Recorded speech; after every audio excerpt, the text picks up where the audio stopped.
Kilian Jornet is the kind of athlete who stays functional when terrain turns steep, exposed, and punishingly long.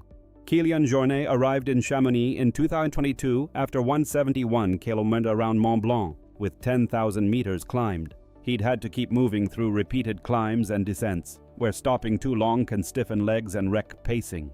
That night, he won UTMB again, setting the race record at 19:49. Years earlier, he crossed into American ultrarunning and won Western States in 2011. And later, he started treating mountains like continuous routes instead of single summits.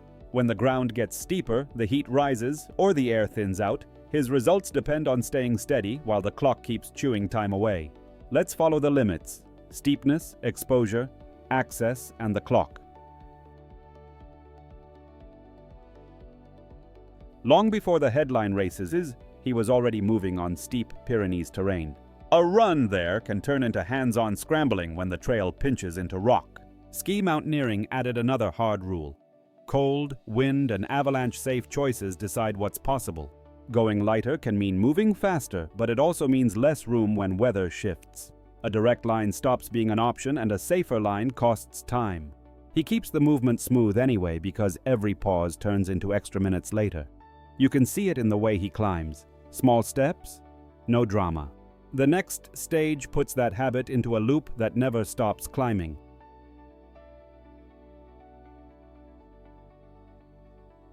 UTMB in 2008 and 2009 drops him into a course where fatigue has nowhere to hide.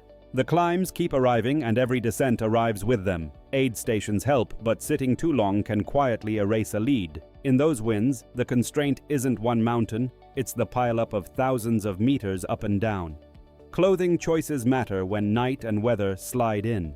A surge starts to feel expensive, and steady rhythm starts to feel protective. Once the rhythm holds, the race turns into damage control, step after step, hour after hour. UTMB hardens him for a different kind of punishment: heat.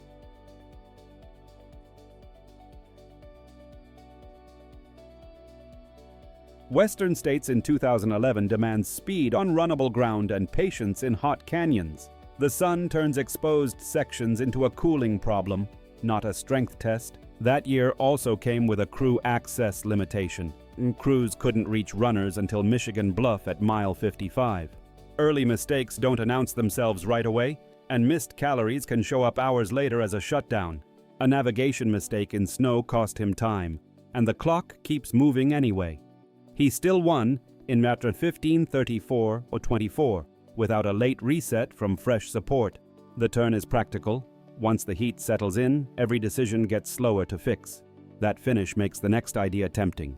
Keep moving through a whole route without the normal stops.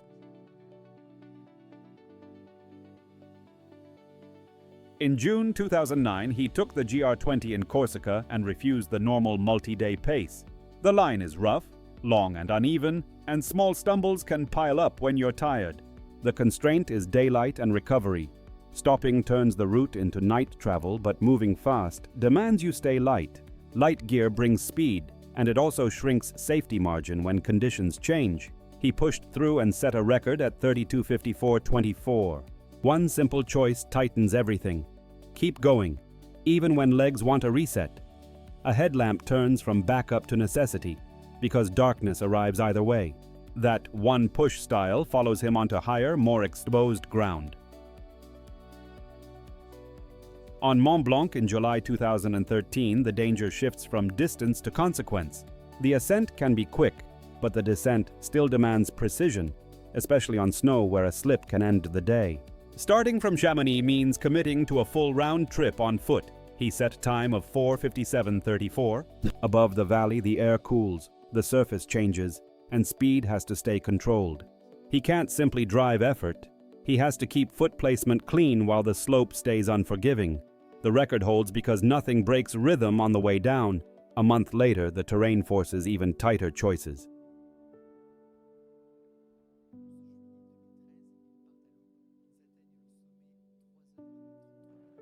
In August 2013, the Matterhorn forces him into steeper, more technical movement. Running becomes limited by hands, rock quality, and route finding on a ridgeline. A safe move is sometimes slower than a risky shortcut. and the ridge doesn't care how fit you feel. He set a speed record via the Lion Ridge, with a reported summit time of 1:56:15. The ridge dictates pace, not lungs, and that's where time either bleeds or holds. He can't afford a stutter step where the drop sits right beside his boots. It's fast, but it's also exact. That same demand shows up at extreme altitude, where pace can fail for other reasons.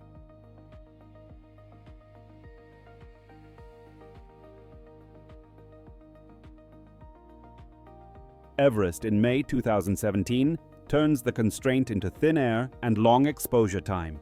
On the north side, the route is lengthy even before the final ridge, and altitude can flatten pace without warning. He climbed without supplemental oxygen and reached the summit around midnight on May 22, 2017, reporting 26 hours from base camp. Days later, he also summited again from advanced base camp in 17 hours. Some observers debated documentation and record framing, because verifying a push that fast is difficult. Above roughly 7,000 meters, the same step can suddenly feel heavier, even on familiar ground.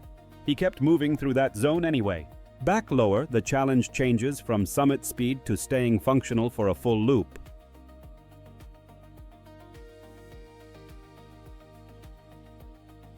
Hardrock 100 Kalast in Aldo stretches altitude across an entire 100-mile loop. The climbs are steep, the descents are technical, and smooth running appears in short windows. The loop direction changes by year, shifting which descents you hit late when legs are fragile. Weather can flip fast and layering decisions have to be made on the move. In 2017, he won, and finish footage shows how little comfort is left after that many hours. Night tightens the margin in a very visible way. Cold hands, slow feeding, and basic tasks. The mountain doesn't stop coming just because you're bored, depleted. Hardrock becomes even harsher when someone matches the pace.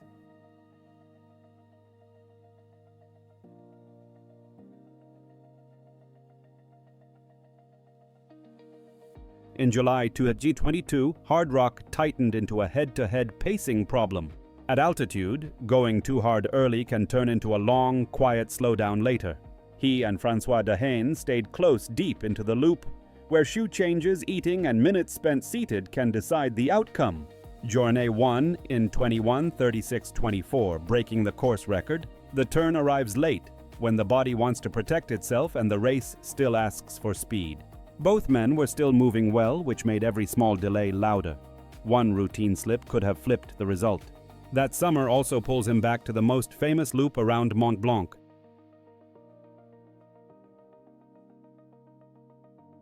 UTMB 2022 is built on repetition. Long climbs, then descents that punish quads and feet. The route circles the Mont Blanc Massif through multiple countries, and weather can change by valley and by pass. He had to keep effort controlled enough to avoid cramping on downhills, but high enough to protect a Heim on climbs. He won in 1949, setting the race record, and added a fourth UTMB title. Late in the night, the turn is visible on the descents, when others lose coordination, and he still places steps cleanly. Not one heroic climb, just hours of controlled damage. After a night like that, a shorter race becomes a different kind of risk.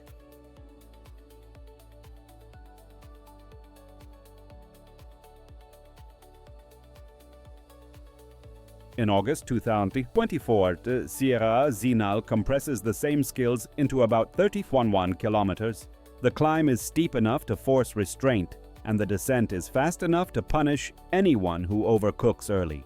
The pace is high from the start and terrain changes quickly underfoot. He won again and set the men's course record at 2:25:34, marking a 10th victory at the race.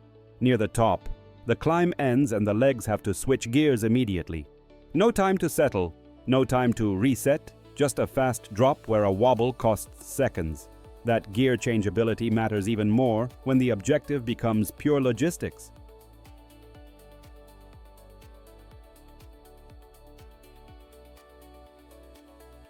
Alpine Connections in 2024. 24 turns the Alps into one continuous logistics puzzle.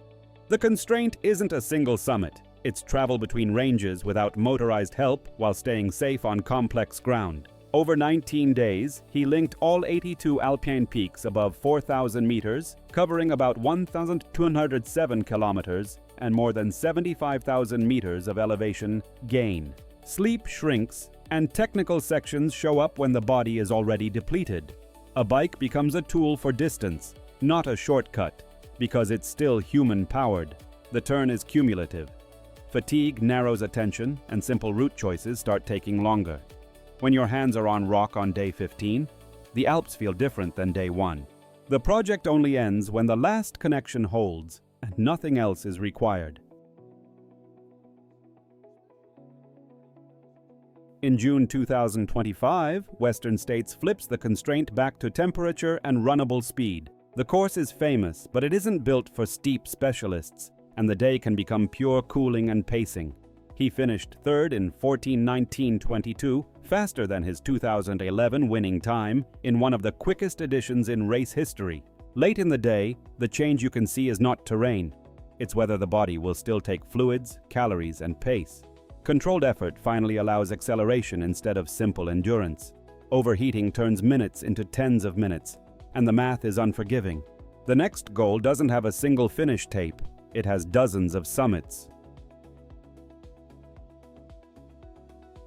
In 2025, states of elevation drive scale through repetition.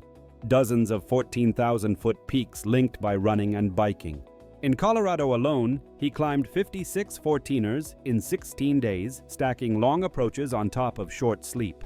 By October 2025, he completed the larger plan, 72 peaks above 14,000 feet in the US in 31 days. Access becomes the main enemy, hours of movement between summits before the climbing even starts. Storms and fatigue force slower, safer lines, and those minutes add up fast. Route options narrow under weather, but the schedule still tightens. He finishes by keeping the chain unbroken, one approach and one summit at a time.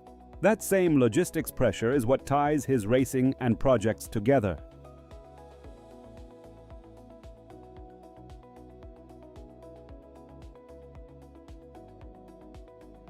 Kilian Jornet keeps returning to the same question in different forms.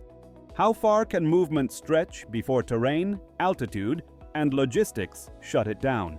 He moves from steep mountain efficiency to UTMB nights where descents decide winners, then into heat-heavy ultra-running where cooling and pacing act like equipment. Later, the finish line moves outward into linked summits and long access between ranges. If there's one ARC word that fits, it's adaptation, measured in steps that keep working when the margin disappears. If you enjoyed the video, don't forget to like and subscribe so you don't miss what's next.